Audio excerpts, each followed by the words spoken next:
صاحب جو 65 اور 71 کی جنگیں تھیں نا، اتنی پاکستانی فوج کی شہادتیں نہیں تھیں جتنی ہم نے یہ دہشت گردی کے خلاف پاکستانی فوج کی شہادتیں اٹھائیں. اتنی آپ کی سول آرمڈ فورسز کی ہیں اور اس سے زیادہ پولیس والوں کی ہیں. اگر آپ اس کو کمبائن نمبر کو کریں گے تو مائنڈ باگلنگ فگر ہے کہ ہم نے کتنا کچھ کھو دیا. 70-80 ہزار تو شہری ہیں، ساتھ کتنے ہزار آپ نے فوج کے اور پولیس کے جوان شہید کروا لیے. تو پتہ نہیں ہم کب شہید اکٹھے ہوں گے جب جو یہ کہہ رہے ہیں کہ ہم یونٹی کا فقدان ہے، پولیٹیکل فورسز میں مشاورت نہیں. ملک صاحب یہ ایک بڑا کڑوا سچ ہے، لیکن مجھے یہ کہنے دیں کہ یونٹی کا فقدان نہیں ہے، ہماری پرائرٹی صحیح ہونے کا فقدان ہے. پولیٹیکل لوگوں کی بات ہو رہی ہے نا، ہمیں سب سے پہلے یہ سوچنا چاہیے کہ ہماری پرائرٹیز کیا ہیں. کیا ہماری پرائرٹیز ہمارا ملک ہے یا ہماری سیاست ہے؟ میں اسلام آباد کی پیدائش ہوں، سنس مینی جنریشنز ہم یہاں پہ رہ رہے ہیں. پہلے ڈسٹرکٹ پنڈی ہوتا تھا، تو میری بڑی ہمدردی ہے اسلام آباد سے.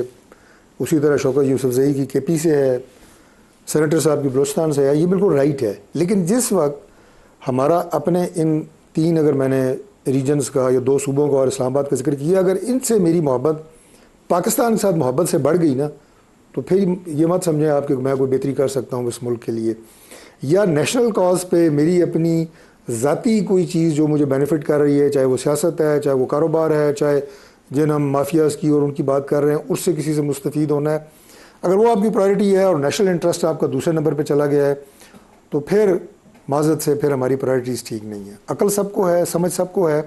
اب دیکھیں میں آپ کو ایک اور مثال دیتا ہوں. سیاسی لوگ جو ہے یہ بالکل بیوقوف لوگ نہیں ہیں، یہ بڑے سمجھدار لوگ ہوتے ہیں.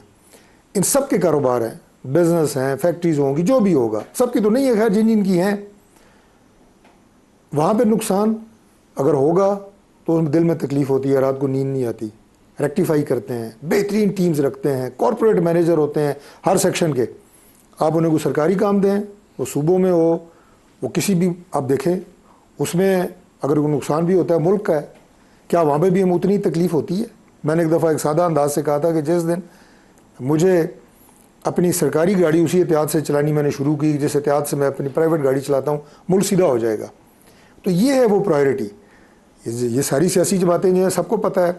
بیٹھے آپس میں کیوں نہیں بیٹھتے؟ یہ ملک کی بات ہے، کسی کی ذات کی بات نہیں ہے، بینگ نیشنل انٹرسٹ کی گورنمنٹ سب بات سے ہے. پہلے تو آپ ذمہ دار ہیں، آپ بٹھائیں سب کو. دیکھیں ملک صاحب پھر وہی بات آ جاتی ہے نا آپ کہ اس پروگرام میں ہماری کٹھے ہیں تو چائے کے اوپر نہیں، بھی آپ بات کر سکتے ہیں. آپ منتخب لوگ ہیں، آپ کے پاس مکمل اختیار حاصل ہے. سینیٹر صاحب کے پاس، ملک صاحب میں یوسف زئی صاحب کوئی کے پاس، آپ پوائنٹ کے پاس سکورنگ نہیں کرنا ایک چاہتا. پالیسی سٹیٹمنٹ ہی جاری کر دیں، تینوں بیٹھ کے آپ تینوں افراد ہی جاری کر دیں. سر پالیسی سٹیٹمنٹ تو جاری کرنے میں کوئی حرج نہیں ہے، لیکن اس سے کام بننا نہیں ہے. یہ آپ کو اپنا یہاں سے صفائی کرنی ہے اور اپنی انا کو پیچھے رکھ کے نیشنل انٹرسٹ کے لیے کام کرنا ہے. میں کوئی پوائنٹ سکورنگ نہیں کرنا چاہتا اپنی جماعت کے لیے یا پرائم منسٹر شہباز شریف کے لیے. ہم 3 دفعہ گئے ہیں لیڈر آف اپوزیشن کے پاس، ان کی کرسی کے اوپر گئے ہیں. 4 دن پہلے بھی گئے تھے اور دعوت دی انہیں کہ آ کے بیٹھیں. انہوں نے پازیٹیو بات کی ہے، اللہ کرے بیٹھ جائیں. اور اس کے بعد ہماری باقی ساری لڑائیاں پیچھے، ملک کی لڑائی سب سے پہلے. اگر یہ پرائرٹی ہم رکھ لیں، کیوں نہیں ٹھیک ہو سکتا؟ یہ پاکستان آپ کو 3 مہینوں میں سر ٹھیک ویسے ہوتا ہوا نظر آ سکتا ہے. جس لڑائی میں 4 سال سے آپ عمران خان کے پیچھے لگے ہوئے ہیں، وہ لڑائی میں اگر آپ نے 4 سال ضائع نہ کیے ہوتے تو شاید ہم کہیں آگے نکل ہی گئے ہوتے. وہ کوئی سر لڑائی وہ ہے لڑنے لڑائی والی جو جس میں ہے اس سے پہلے عمران خان 3 سال نواز شریف کے پیچھے اور زرداری صاحب کے پیچھے لگا ہوا تھا، آپ 4 سال سے اس کے پیچھے لگے ہوئے ہیں. ہماری پرائرٹی یہی ہے ویسے، معذرت کے ساتھ، ملک کو ڈبونے کے پیچھے لگے ہوئے ہیں. آپ جو ہے جو میں نے گفتگو کی ہے سیاست کو بالا طاق رکھ کے، آپ نے اس کی توثیق کی ہے. میں تو کہہ رہا ہوں آپ نے بالکل وہی بات پیٹی کی ہے انٹرسٹ کے پیچھے دوسرے آپ نے ملک الفاظ ڈبو میں دیا. کہ ہماری مطمع نظر کچھ اور چیزیں ہوتی ہیں. اب عمران خان کے ساتھ جو آج چیزیں چل رہی ہیں یہ کنٹینیویشن ہے 2018 سے جو عمران خان صاحب کر رہے ہیں. تو ہم سدھریں گے تو اس کا نہیں پر نا پھر، انجام تو یہ ہو رہا ہے نا. سدھریں گے تو نہیں نا پھر. نہیں، سدھرنے کی بات یہ ہے کہ کسی بھی وقت فیصلہ کر لیں، آج فیصلہ کر لیں کہ ملک سب سے پہلے، ملک کے مسائل حل کرنا ہماری پرائرٹی ہے. ہماری انا پیچھے ہے، سیاست بھی پیچھے ہے. ابھی جب ہم نے پی ڈی ایم کی گورنمنٹ سنبھالی تھی تو ہمارا سلوگن کیا تھا؟ ریاست بچانی ہے، سیاست نہیں بچانی. یہ سلوگن پریکٹیکلی ساری جماعتیں اپنا لیں کہ ہم نے سیاست جو ہے اس کو سائڈ پہ رکھنا ہے، جو بھی الیکشن جیتے گا جب بھی ہوگا دیکھی جائے گی، لیکن ملک بچانا ہے.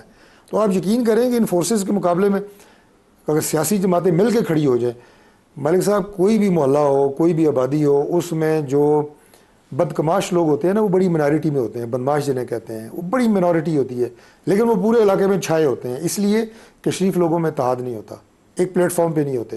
جس دن جو محلہ کھڑا ہو جاتا ہے وہاں پہ ایک بھی بدماش آپ کو نظر نہیں آتا. تو ان لوگوں کی کیا